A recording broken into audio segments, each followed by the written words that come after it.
A nervous waitress softly said, "He's watching me again." Hearing this, the nearby bikers observed the situation, and what they did next left everyone in the restaurant completely stunned. Sarah gripped the coffee pot tighter. Her hands trembled as she refilled cups at table 7. The man in the corner booth hadn't touched his food in 20 minutes. He just stared. Always staring. This wasn't the first time. He'd been coming in for 3 weeks now. Same booth, same order, same unsettling gaze that followed her everywhere. "Sarah, you okay?" Marcus, the lead biker from the group near the window, noticed her pale face. His leather vest creaked as he turned in his seat. "It's nothing," she whispered, but her voice cracked. "Just that guy again." Corner booth. Marcus glanced over. The man was mid-40s, clean-cut, wearing an expensive suit. He didn't look away when Marcus stared back. Instead, he smiled. Before we continue, let us know in the comments where you're watching from. And don't forget to like, share, and subscribe to The Goodness Effect. The diner was nearly empty. Just the bikers, the creep, and an elderly couple finishing their pie. Sarah had requested the evening shift because tips were better. Now she regretted it. "He follows me to my car sometimes," Sarah admitted quietly, pouring coffee for Marcus's friend Tommy. "Doesn't say anything, just watches from across the parking lot." Tommy's jaw tightened. "You tell your boss?" "Mr. Peterson said I'm being dramatic," said the guy's a paying customer and hasn't broken any laws. Sarah's eyes welled up. "But it's getting worse. Yesterday he knew my schedule, asked when I'd be working next." Marcus exchanged looks with the 5 other bikers at their tables. They were regulars here, good people who came in after their weekend rides. They knew Sarah, she always remembered their orders. Asked about their families. "Has he touched you?" Marcus asked. "No, but he gets closer each time. Last week he accidentally bumped into me near the bathroom hallway. Apologized, but his hand lingered on my arm." The man in the corner finally picked up his fork. He ate slowly, deliberately, never breaking eye contact with Sarah. Marcus stood up. "We're not leaving until you do." Sarah shook her head quickly. "Please don't make a scene. I need this job. Mr. Peterson already threatened to fire me if I cause problems." "We won't," Marcus promised. "Just eating our dinner. Taking our time." The other bikers nodded. They understood. The man in the corner finally paid his check. He left a $100 bill for a $12 meal. Sarah picked it up with shaking hands. There was a note underneath. "You look beautiful when you're scared." Sarah dropped the bill like it burned her. Marcus was beside her instantly. He read the note, his face darkening. "That's it," Tommy growled. "I'm calling the cops." "And tell them what?" Sarah's voice rose with frustration. "He left a big tip, and a creepy note. They'll say it's not a threat. I've already tried." Officer Chen said unless he makes a direct threat or touches me, there's nothing they can do. The man walked toward the exit, pausing at the door. He turned back, smiled at Sarah, and tapped his watch. Then he was gone. "What did that mean?" asked Jake, the youngest biker. "He's telling me he knows what time I get off," Sarah whispered. "My shift ends at 10. It was 9:30. Mr. Peterson emerged from the kitchen, wiping his hands on his apron. "Sarah, stop bothering the customers. Those bikers don't need you standing around chatting all night." "Actually, we asked her to stay," Marcus said firmly. "Having a nice conversation." Peterson scowled but said nothing. He needed the bikers' business. They came in every weekend, always left good tips, never caused trouble. Sarah cleaned tables, constantly glancing at the parking lot through the window. The man's black sedan was still there. Just sitting, waiting. "My car's on the far end tonight," Sarah said quietly to Marcus as she passed his table. "Peterson makes us park away from customer spots." "Which car?" "The blue Honda, the one with the dent in the passenger door." Marcus nodded. He pulled out his phone, typing quickly to his riding club's group chat. Within 10 minutes, 3 more motorcycles pulled into the diner's parking lot. Their riders came inside, ordered coffee, and spread out among the tables. Peterson noticed. "What's going on? You people having a meeting here?" "Just thirsty," said Bear, a massive biker with a grey beard. "Heard you make good coffee." The black sedan remained in the parking lot. The man inside wasn't even pretending to do anything else. Just watching the diner entrance. Sarah's shift crawled toward 10 o'clock. Each minute felt like an hour. She dropped a glass while clearing table 3. Her nerves were shot. "Breathe," Marcus's wife Linda said gently. She'd arrived with the second wave of bikers. "You're not alone tonight. I'm so tired of being afraid, Sarah admitted. I can't afford to quit. I've got rent, student loans. This job barely covers everything as it is. Has he ever said anything to you? Directly, Linda asked. Once. 2 weeks ago. He said I reminded him of someone. Someone he used to know. The way he said it. Sarah shuddered. It didn't sound like a compliment. The clock hit 10. Sarah's shift ended. Sarah untied her apron with trembling fingers. The parking lot lights flickered in the darkness. Her blue Honda sat in the far corner, exactly where she'd left it that morning. The black sedan had moved. Now it was parked 3 spaces from her car. I'll walk you out, Marcus said. It wasn't a question. Me too, said Tommy. All of us, Bear added. 9 bikers stood up.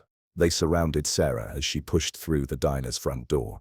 The night air was cold. Their boots echoed on the pavement. The man stepped out of his sedan. He leaned against the hood, arms crossed, watching them approach. He didn't look concerned. He looked amused. Sarah, he called out. His voice was smooth, educated. You didn't need to bring your friends. Leave her alone, Marcus said evenly. I'm just talking. This is America. Freedom of speech.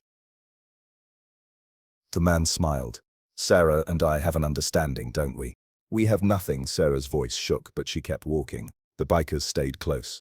You'll change your mind, the man said confidently. They always do. In the end, you'll see that I'm just trying to protect you. Protect me from what? Sarah stopped, anger overriding her fear for a moment. From people who don't appreciate you.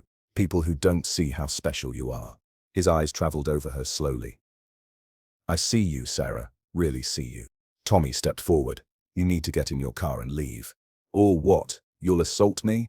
I'm standing in a public parking lot. I haven't touched anyone. The man pulled out his phone. But please, give me a reason to call the police. I'm sure they'd love to hear about a gang of bikers threatening a businessman. Marcus held Tommy back. Don't, that's what he wants. Sarah reached her Honda. Her keys jingled as she unlocked it. The bikers formed a wall between her and the man. This isn't over, Sarah, the man called out as she started her engine. I'll see you Monday. You work the lunch shift, right? Sarah's blood ran cold. Monday was her day off. She'd switched shifts with Jenny. Nobody knew about that except the staff. Which meant he'd been asking about her. Checking her schedule with someone. She drove out of the parking lot, the bikers following on their motorcycles. In her rearview mirror, she watched the black sedan pull out behind them. He was following her home. Marcus accelerated, positioning his motorcycle between Sarah's car and the sedan. The other bikers spread out, creating a barrier. The sedan backed off slightly but didn't stop following. Sarah's apartment was 15 minutes away. The longest 15 minutes of her life. Her phone rang, unknown number. She answered without thinking. Hello. You look beautiful when you drive, the man's voice said. Both hands on the wheel. Very responsible. Sarah screamed and dropped the phone. Sarah sat in her apartment with Linda while the male bikers circled the building on their motorcycles. The black sedan had disappeared when they'd all pulled into her apartment complex together, but everyone knew he'd be back. You can't go to work Monday, Linda said firmly. Call in sick. Then, what? I call in sick forever. Sarah's voice was hollow. He knows where I live now, knows my car, my schedule. Calling in sick won't make him disappear. Marcus came inside, his expression grim. I talked to Officer Chen, showed him the note, told him about the phone call. And? He said to document everything, keep records, but until there's a direct threat or physical contact, they can't do much. Suggested a restraining order, which requires knowing his full name and address, Sarah said bitterly. Which I don't have. I only know he pays cash, and his first name is probably fake. Peterson must have something, Tommy suggested. Credit card receipts, video from the security camera. Peterson won't help. He thinks I'm being dramatic, remember? Sarah rubbed her tired eyes. Besides, the security camera near the register has been broken for 6 months. He's too cheap to fix it. The room fell silent. Outside, 2 motorcycles rumbled past Sarah's window again, standing guard. There's another option, Beer said slowly. Everyone turned to look at him. We smoke him out, make him reveal himself. What do you mean? Sarah asked. This guy, he's a predator, right? Predators are patient. They stalk, they wait, but they also have egos. Bear leaned forward. Men like this, they think they're smarter than everyone else, untouchable. We use that. Marcus caught on. You want to bait him. Not bait. Document. Record. Get him to say something undeniable on camera, something the cops can't ignore. Using Sarah as bait is too dangerous, Linda protested. Not Sarah. Bear corrected. All of us. We become the threat to his game. Predators don't like interference. He'll either back off or escalate. If he escalates, he'll make a mistake. And if he doesn't make a mistake, Sarah asked quietly, then we make sure you're never alone until he does. They talked for 2 more hours, crafting a plan. Marcus called more members of their riding club. By midnight, 15 bikers had committed to rotating shifts, watching Sarah's apartment and escorting her to work. This is insane, Sarah said. You people barely know me. Why would you do this? Because nobody should live in fear, Linda said simply. And because we can help. So we will. Sarah's phone buzzed. Another unknown number, another text message. Tell your friends to go home, Sarah. You're making this harder than it needs to be. I'm not a bad person. I just want to get to know you. Is that so wrong? Her hands shook as she showed the message to Marcus. Save it. Screenshot everything, he said. We're building a case even if the cops won't. Tommy's phone rang. He answered, listened, and his face went white. That was my wife. Someone just drove slowly past our house. Black sedan. Stopped in front, sat there for 5 minutes, then left. The room temperature seemed to drop. He's escalating already, Bear observed. He knows who we are now. Probably took photos of our plates in the parking lot. He's sending a message, Marcus said. Stay away from Sarah, or I'll come after you too. Sarah stood up abruptly. No, I won't let you people get hurt because of me. This is my problem. Sit down, Linda said gently but firmly. It's too late for that. He made it our problem when he threatened Tommy's family. Sarah went to work Monday despite her fear. She wasn't scheduled, but she'd called Peterson and asked for the shift. Told him Jenny had asked to switch. Peterson, always short-staffed, agreed immediately. The diner opened at 6. Sarah arrived at 5:30. 8 bikers were already in the parking lot. You sure about this? Marcus asked as she got out of her car. No, Sarah admitted. But hiding won't make him stop. At least this way, we control when and where. Inside, they set up. Bear had brought a small camera disguised as a pen, which Sarah clipped to her apron. Marcus's friend Ray, who was a lawyer, had confirmed it was legal to record the diner as long as one party consented. Sarah was that party. Tommy positioned himself at a table with a clear view of the corner booth. Jake took the counter. Bear sat near the door. Others spread throughout the diner, all wearing casual clothes instead of their leather vests. Less obvious, Peterson noticed.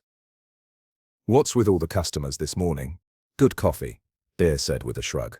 6 o'clock came, then 7. The morning rush started. Regular customers filled the booths.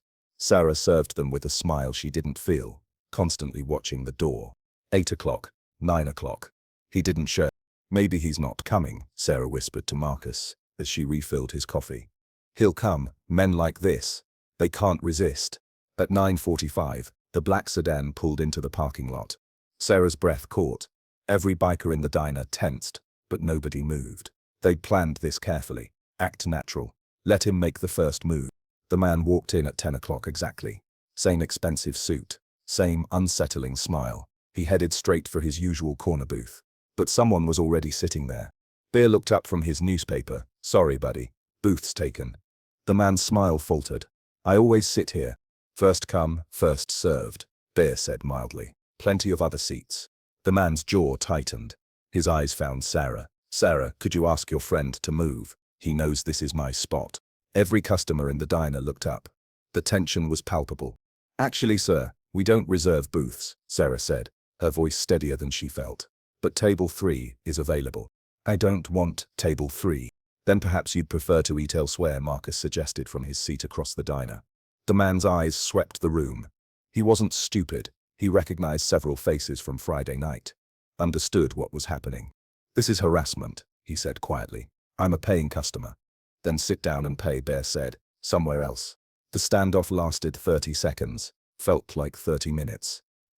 Finally, the man walked to table 3 and sat down. But his eyes never left Sarah. She approached with her notepad, the hidden camera recording everything. What can I get you? I want to know why you're doing this, he said softly. I've been nothing but nice to you. You've been stalking me, following me home, calling my phone. That's not nice. Stalking? His voice rose slightly. I left you a generous tip. I made conversation. I thought we had a connection. We don't. I want you to leave me alone. Several customers were openly listening now. The man's mask slipped for just a second. His expression turned cold, calculating. You're making a mistake, Sarah. These people can't protect you forever. That sounds like a threat, Marcus said, standing up. It's a fact. The man stood too. I think you should leave, Peterson's voice cut through the tension. He'd emerged from the kitchen, finally paying attention to the situation. You're disturbing my other customers. The man laughed. I'm disturbing them? Look around. This whole place is full of thugs pretending to eat breakfast while intimidating me. We're just eating, Tommy said calmly. But you're making the waitress uncomfortable. Time to go. You can't throw me out. I haven't done anything wrong. Private property. I can refuse service to anyone. Peterson crossed his arms. He might be a difficult boss, but he wasn't completely heartless. Leave now, or I call the police. The man's face flushed red. You know what? Fine. But this isn't finished. He looked at Sarah. You think you're safe? I know everything about you. Where you went to school. Your mother's name. Your brother in Denver. That little niece you're always posting pictures of on social media. Sarah went pale. How do you... I know everything, he repeated, leaning closer. And your biker friends can't be everywhere. They can't watch you every second. Eventually, you'll be alone. And when you are... Bear moved fast for a big man. He stepped between them, phone held up, recording. Keep talking, please. Say exactly what you're planning to do when she's alone. The man realized his mistake. He'd finally said too much. With witnesses. On camera. I didn't mean, he started. You threatened her family, Marcus said, his voice dangerously quiet. Her niece. You just confessed to stalking her social media, learning about her relatives, and planning to wait until she's vulnerable. Police sirens wailed outside. Someone had called them. Multiple squad cars pulled into the parking lot. The man tried to leave, but Bear blocked the door. Oh no, you're staying until the cops hear what you just said. Officer Chen walked in with 3 other officers. He took one look at the scene and sighed. What's going on? Everyone started talking at once. Chen held up his hand, one at a time. Bear held up his phone. I've got video of this man threatening Sarah, admitting to stalking her social media, researching her family members, and stating he's waiting for an opportunity when she's alone. Chen's expression shifted from annoyed to serious. Let me see that. They watched the video. The man tried to argue. I was upset. I didn't mean those things literally. These people provoked me. You mentioned her niece by implication, Chen said slowly. After admitting you researched her family. That's not being provoked. That's premeditated stalking. He looked at Sarah. Is this the man you reported? Yes, Sarah said, her voice shaking with relief and remaining fear. He's been following me for weeks, calling from unknown numbers. Left me a note, saying I look beautiful when I'm scared. I never wrote that, the man protested. I still have the note, Sarah said, and the $100 bill it was under, with your fingerprints. Chen nodded to the other officers. Take him in for questioning. We'll sort this out at the station. This is ridiculous. The man's composure finally cracked completely. She's nothing, just a stupid waitress. I was trying to be nice, trying to give her attention she doesn't deserve, and this is how she repays me. The entire diner went silent. Chen raised his eyebrows. Keep talking, sir, please. But the man finally shut up. The officers handcuffed him and led him outside. He twisted around at the door, staring at Sarah with pure hatred. This isn't over, he mouthed silently. The black sedan was impounded. Police found detailed notes inside. Pages of information about Sarah, her schedule, her routine. Photos taken from a distance. They also found similar files about 3 other women. Sarah sat in the police station, giving her full statement. Turned out, the man's name was Richard Hutchins. He had 2 prior restraining orders from women in other states. The police were building a case. This might take a while, Chen admitted, but with the video, the notes, the pattern of behavior across state lines, we've got enough to hold him, probably enough to charge him. Will I have to testify? Sarah asked. Probably. But you won't be alone. Outside the station, the bikers waited. All 15 of them. When Sarah emerged, they stood up. Thank you, Sarah said, tears finally coming. I don't know how to repay you. You don't, Linda said, hugging her. You just live your life without fear. That's enough. Marcus handed her a card. My number. You ever feel unsafe, you call. Day or night. Any of us will come. That's a promise. Sarah looked at all their faces. These strangers who'd become protectors. Why did you really do this? Bear spoke up. I had a daughter once. She was stalked by someone in college. We lived in another state, couldn't get there fast enough to help. By the time we arrived, he stopped, collecting himself. She survived, but she was never the same. Scared of everything. Eventually stopped leaving her apartment at all. We lost her to that fear even though she was still breathing. The group was quiet. When we saw you Friday night, Bear continued, saw that terror in your eyes, I knew we had to do something, because nobody did enough for my daughter.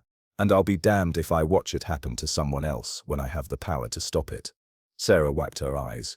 I'm so sorry about your daughter. She's doing better now. Therapy helped. She actually lives near here, works at a bookstore. Bear smiled slightly. I'll introduce you sometime. Think you two would get along. The next morning, Sarah went back to work. The diner felt different, lighter somehow. Richard Hutchins was in jail, awaiting trial. The restraining order was filed. His social media accounts were being investigated for stalking other women. Peterson actually apologized. I should have listened, should have taken it seriously. Yes, Sarah agreed. You should have, but at least you finally backed me up when it mattered. The bikers still came in for breakfast, but now they came as friends, not guards. They brought their families, filled the booths with laughter and normal conversation. 3 weeks later, Richard Hutchins was formally charged with stalking, harassment, and terroristic threats. The 3 other women from his notes came forward with their own stories. The case was solid. Sarah started sleeping better, stopped checking over her shoulder constantly. The parking lot didn't terrify her anymore. One Saturday morning, Bear brought a young woman into the diner. She had gentle eyes and a nervous smile. Sarah, this is my daughter, Emily, Bear said. Emily, this is Sarah.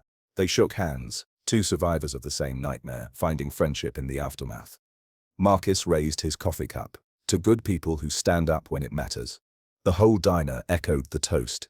Sarah looked around at these people who'd saved her without expecting anything in return, who'd taught her that sometimes protection comes from unexpected places. That community means watching out for each other. That courage isn't the absence of fear, but acting despite it. She thought about writing to Richard Hutchins in jail, some victim impact statement, but decided against it. He'd taken up enough of her mental space. She wouldn't give him any more. Instead, Sarah lived.